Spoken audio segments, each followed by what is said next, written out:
If you're watching this video, you should already know that plants are made up of these wonderful things called plant cells, and that within each plant cell there are structures known as chloroplasts. You should also know that each chloroplast in turn is made up of these stacks of folded membranes that look like bags of flour or pancakes, and that these stacks are known as grana. Each grana in turn is made up of individual sacs each one is known as a thylakoid, and the thylakoids have an outer thylakoid membrane in which chlorophyll is embedded, and these are very important for photosynthesis. If you're not familiar with these concepts already, then I suggest you start by watching my other video, Photosynthesis Fast and Simple.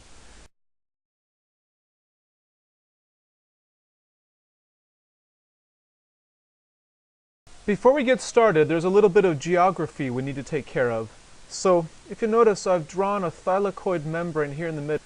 Over on the left, we are on the inside of the thylakoid, and on the right, we are on the outside of the thylakoid. Now, embedded in the thylakoid membrane itself, there's this complex structure. It's a combination of enzymes, proteins, and of course lots of chlorophyll, represented by these green circles. This is known as a photosystem. I've got another one down here. There are two different kinds. We've got photosystem 2 is what we're going to look at first, and photosystem 1. Now when you look at the process of photosynthesis, you do things in this sequence. You look at photosystem 2 first, because sequentially that's the way things work. The reason this one's called photosystem 1 is because it was actually discovered first. So photosystem 2 does its work, and then photosystem 1 works afterwards. However, the sequence is backwards because they were discovered in that order. We've also got this complex here of more proteins and chemicals known as the cytochrome complex. The cytochrome complex, and we'll tell you in a moment what that does. So this is the cytochrome complex. Then on the outside of the thylakoid, you've got the Calvin cycle, and you've also got an enzyme known as NADP reductase that plays an important role in photosynthesis. So that's basically what we have to work with.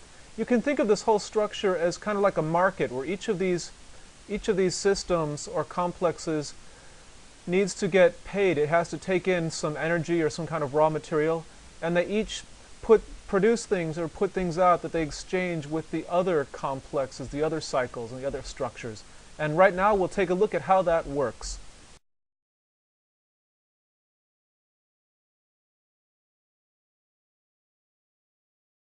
The party starts when energy from the sun in the form of light or photons swoop down and strike photosystem 2. Now, a lot of different molecules are involved in focusing this energy right into the chloroplasts, where they cause molecules to get excited, and this leads to a lot of things that happen. One of the biggest events is that the plant can now utilize water, or H2O, that is in the plant. With this energy, the H2O will be split, giving off two things. It'll give off O2, or free oxygen, and it will also give off H+, or a hydrogen ion. And we'll get to those later. The oxygen here will either be used by the plant in respiration, or, as you probably are familiar with, it will be released into the atmosphere. Now this whole process also releases an electron, and this electron is going to go down into the cytochrome complex, where a lot of things go on once again.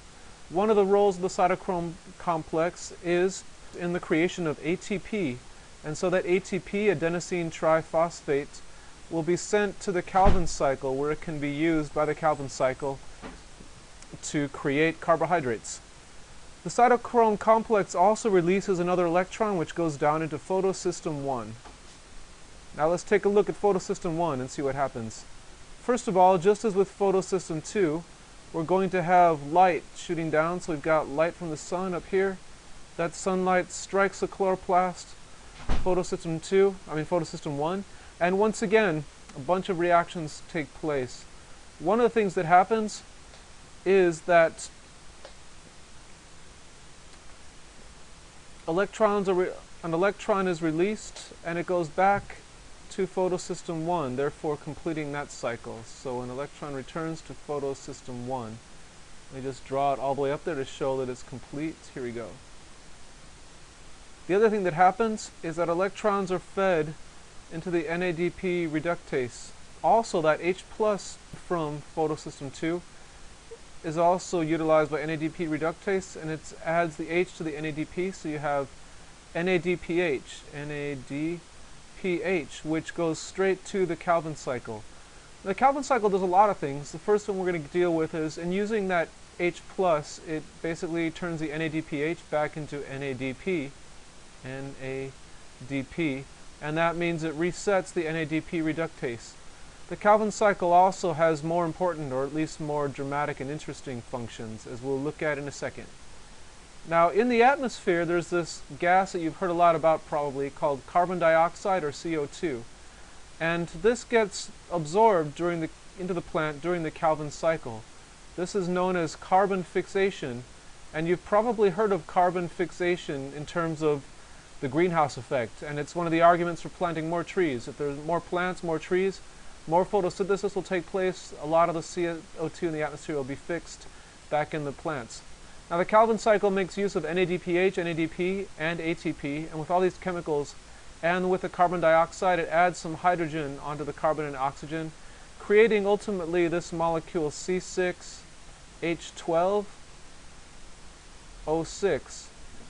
This is also known by the street name sugar, and its most common form is glucose. So there you have it. This is how plants take energy from the sun and convert it into sugar.